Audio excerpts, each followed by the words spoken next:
Hi ಎಲ್ರಿಗೂ ನಮಸ್ಕಾರ. ನಮ್ಮ ಅಡಿಗೆ ಸ್ಟೋರೀಸ್ಗೆ ಸ್ವಾಗತ. ಇವತ್ತಿನ ವಿಡಿಯೋದಲ್ಲಿ ಕುಂದಾಪುರ ಸ್ಟೈಲ್ನ ಚಟ್ನಿ ಪುಡಿಯನ್ನು ಹೇಗೆ ಮಾಡೋದು ಅಂತ ತೋರಿಸ್ತಾ ಇದ್ದೀನಿ.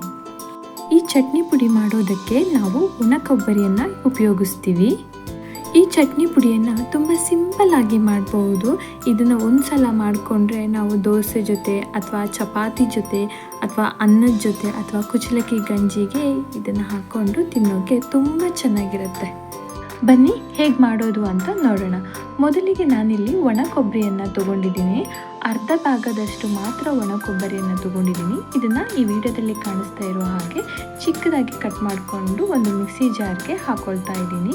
ನಂತರ ನಾನಿಲ್ಲಿ 1 ಟೀ ಸ್ಪೂನ್ ಆಗುವಷ್ಟು ಮಸಾಲ ಪೌಡರ್ನ ಹಾಕ್ಕೊಳ್ತಾ ಇದ್ದೀನಿ. ಈ ಮಸಾಲ ಪೌಡರ್ನ ಹೇಗೆ ಮಾಡೋದು ಅಂತ ಆಲ್ರೆಡಿ ಒಂದು ವಿಡಿಯೋ ಹಾಕಿದ್ದೀನಿ, ರೆಸಿಪಿ ಬೇಕಾದರೆ ನೋಡಿ. ನಂತರ ನಾನಿಲ್ಲಿ ಹುಣಸೆ ಹುಳಿನ ಹಾಕ್ಕೊಳ್ತಾ ಇದ್ದೀನಿ. ನಂತರ ರುಚಿಗೆ ತಕ್ಕಷ್ಟು ಉಪ್ಪನ್ನ ಹಾಕ್ಕೊಂಡು ಪುಡಿ ಮಾಡ್ಕೋಬೇಕು. ಇದನ್ನು ಪುಡಿ ಮಾಡ್ಕೊಳ್ಳೋದೆಂದರೆ ತುಂಬ ಹೊತ್ತು ತಿರುಗಿಸ್ಕೊಳ್ಬಾರ್ದು, ಸ್ವಲ್ಪ ತಿರುಗಿಸ್ಕೊಳ್ಬೇಕು. ಮಸಾಲೆ ಎಲ್ಲ ಮಿಕ್ಸ್ ಆಗುವಷ್ಟು ಹುಡಿ ಮಾಡಿಕೊಂಡ್ರೆ ಸಾಕು.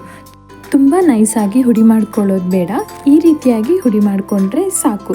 ತುಂಬ ನೈಸಾಗಿ ಹುಡಿ ಮಾಡಿಕೊಂಡ್ರೆ ಉಂಡೆ ಥರ ಆಗಿಬಿಡುತ್ತೆ. ಈಗ ಮಾಡಲಿಕ್ಕೆ ತುಂಬ ಸುಲಭವಾದ ಕುಂದಾಪುರ ಸ್ಟೈಲ್ ಚಟ್ನಿ ಪುಡಿ ರೆಡಿಯಾಗಿದೆ.